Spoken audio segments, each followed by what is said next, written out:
അടുത്ത് ഗോപൻ സ്വാമി എന്ന് പറയുന്ന ഒരു ആൾ ദൈവം, അദ്ദേഹത്തിന്റെ മകൻ തന്നെ കൊലപ്പെടുത്തി സമാധിയാക്കി അവരുടെ വയറ്റപ്പിഴപ്പിനായി ഒരു സ്മാരകം എന്നുള്ള നിലയിൽ ശവകുടീരവും കെട്ടി അമ്പലവും കെട്ടി ബിസിനസ് ശക്തപ്പെടുത്താൻ ശ്രമിക്കുകയാണ്. അപ്പൊ ഇതിനെയൊക്കെ എതിർക്കേണ്ട ആളുകൾ അത് സമൂഹത്തിന്റെ ആവശ്യകതയാണ് എന്ന് മനസ്സിലാക്കാതെ ജാതി പറഞ്ഞ് മതം പറഞ്ഞ് ഈ സംഘടിപ്പിച്ച ആളുകളുടെ അത്തരം കാര്യങ്ങളൊക്കെ നോക്കി അതിനെ പിന്തുണച്ചും എതിർത്തും ഒക്കെ നിൽക്കുന്ന രീതി അത് യുക്തിസഹമല്ല.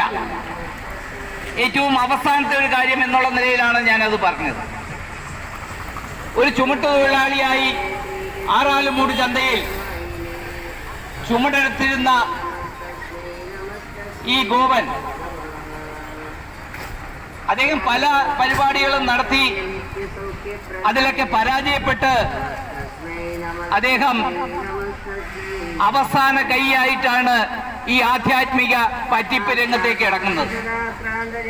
സ്വാഭാവികമായി നമുക്കറിയാം, അദ്ദേഹത്തിന്റെ ജാതിയുടെ പേരിൽ ആളുകളെ കൂട്ടി അവിടെ ചെറിയ കോവിലും അന്ധവിശ്വാസ പ്രചരണങ്ങളും ഒക്കെ നടത്തി ജീവിക്കുകയായിരുന്നു.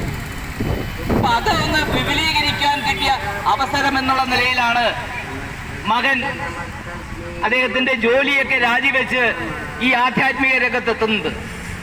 നമുക്കത് ജനങ്ങളെ പറ്റിച്ച് ജീവിക്കുക, അവിടെയാണ് യുക്തിയും യുക്തിരാഹിത്യവും. നമ്മൾ എന്തിനു വേണ്ടിയാണ് ഇത്തരം ആളുകളുടെ പിന്നാലെ പോകുന്നത്? നമ്മുടെ മനസ്സിന്റെ ശക്തിയുടെ കുറവാണ്. ഒന്ന് ആലോചിക്കൂ, ഇത്തരം ആളുകളുടെ പറ്റിപ്പിന് വേണ്ടി നമ്മൾ നിന്നു കൊടുക്കണമോ? നമ്മുടെ കാലം കഷ്ടമാണ്, നഷ്ടമാണ് എന്നൊക്കെ പ്രഖ്യാപിച്ചുകൊണ്ട് നമ്മുടെ പോക്കറ്റിൽ നിൽക്കുന്ന കാശ് അവരുടെ പോക്കറ്റിലേക്ക് മാറ്റുന്ന ഒരു വിദ്യയാണ് ഈ ആധ്യാത്മിക രംഗത്ത് കാണുന്നത്. ഞാൻ ഈ നിൽക്കുന്നത് വർക്കലയിലാണ്. ശ്രീനാരായണ ഗുരുവിന്റെ സ്വന്തം തട്ടകം.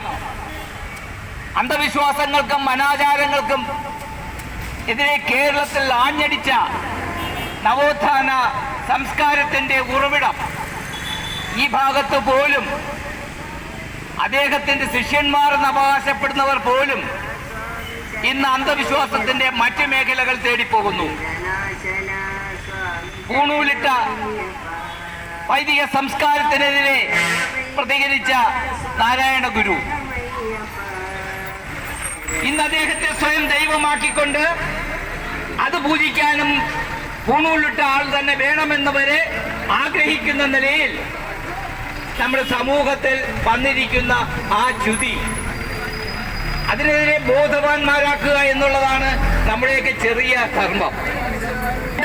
മതം വേണ്ട, ദൈവം വേണ്ട മനുഷ്യന്.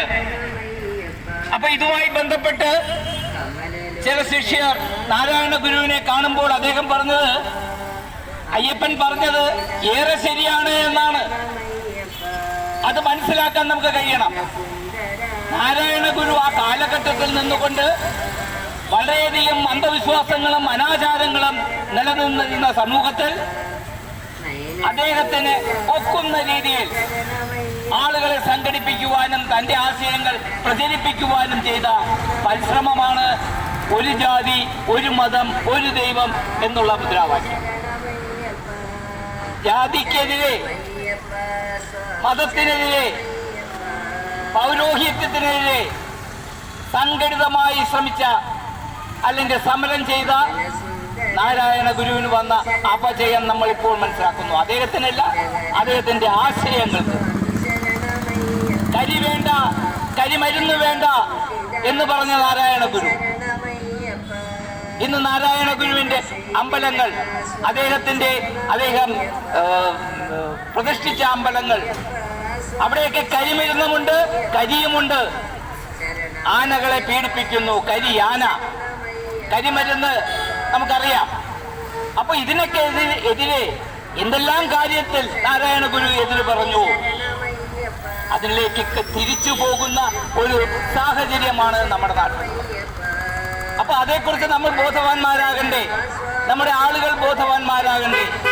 നമ്മളെ പറ്റിച്ച് നമ്മുടെ പോക്കറ്റിലിരിക്കുന്ന സമ്പത്ത് ചൂഷണം ചെയ്യുന്ന ഈ ചൂഷണ വർഗത്തിനെതിരെ പ്രതികരിക്കുവാൻ നമുക്ക് കഴിയണം. അതിനുള്ള പരിശ്രമമാണ് നമ്മൾ ഈ തരണത്തിൽ ചെയ്യുന്നത്. നമുക്കറിയാം, യുക്തിവാദി സംഘം എന്ന് പറയുന്നത് വലിയ ആൾക്കൂട്ടമൊന്നുമല്ല. സ്വാഭാവികമായി ഒഴുക്കിന് അനുകൂലമായി നീന്തുക എന്നുള്ളത് ഏറ്റവും കരണീയമായ കാര്യം തന്നെയാണ്. ഒരു രീതിയിൽ പറഞ്ഞാൽ യുക്തിസഹം തന്നെയാണ് ഒഴുക്കിന് അനുകൂലമായി നീന്തുക. എളുപ്പമാണ് ഒഴുക്കിന് അനുകൂലമായി നീന്താൻ, പക്ഷേ ഒഴുക്കിനെതിരെ നീന്തുക എന്നുള്ളത് പ്രയാസകരമാണ്. അങ്ങനെ ഒഴുക്കിനെതിരെ, ഈ അഴുക്ക് നിറഞ്ഞ ഒഴുക്ക് വെള്ളത്തിനെതിരെ നീന്തുന്ന യുക്തിവാദികൾ അവരുടെ അംഗസംഖ്യ കുറവായിരിക്കും. കേരളത്തിലെ നവോത്ഥാന പ്രസ്ഥാനത്തിലൂടെ നമുക്കറിയാവുന്നതുപോലെ ധാരാളം ആളുകൾ ഈ രംഗത്തേക്ക് കടന്നു. അറിയപ്പെടുന്ന ആളുകൾ, സഹോദരൻ അയ്യപ്പനായാലും ശരി തന്നെ, PT ഭട്ടതിരിപ്പായാലും ശരി തന്നെ, MC ജോസഫും കുറ്റിപ്പുഴയും പവനും ഇടമറകുമൊക്കെ ഈ രംഗത്ത് ചിന്താപരമായി വലിയ ഒരു സമരം തന്നെയാണ് നടത്തിയത്.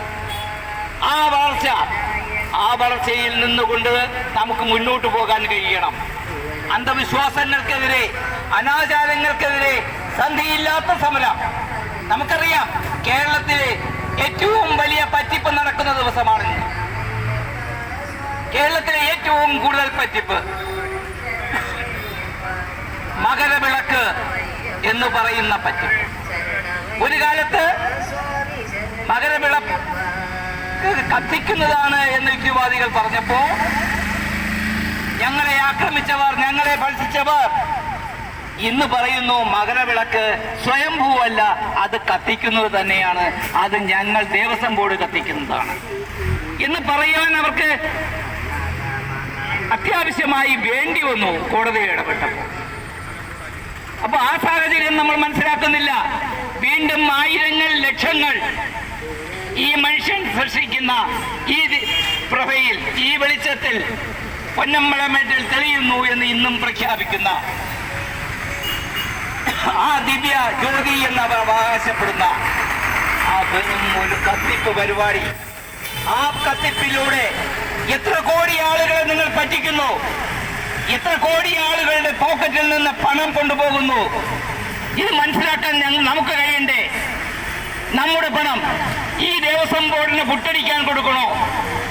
അവിടുത്തെ കുറച്ച് ആളുകൾക്ക് തിന്നാൻ വേണ്ടി കൊടുക്കണോ? പണ്ട് അയ്യങ്കാളി പറഞ്ഞതുപോലെ, നിന്റെ കുഞ്ഞിന് കൊടുക്കേണ്ട പാല് ഈ ദൈവത്തിന്റെ തലയിൽ ഒഴിക്കുന്നത് എന്തിനാണ് എന്ന് ചോദിച്ച അയ്യങ്കാളി.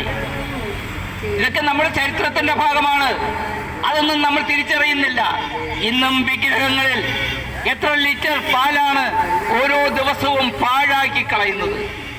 നമ്മുടെ പുതിയ തലമുറയ്ക്ക്, അല്ലെങ്കിൽ നമുക്ക് മനുഷ്യന് കഴിക്കുവാൻ വേണ്ടിയുള്ള, അല്ലെങ്കിൽ കഴിക്കാൻ കഴിയുന്ന ഭക്ഷണ സാധനങ്ങൾ അത്തരത്തിൽ ഒരു രീതിയിലും യുക്തിപരമല്ലാത്ത നിലയുള്ള ഒരു സമൂഹമായി നമ്മൾ മാറി.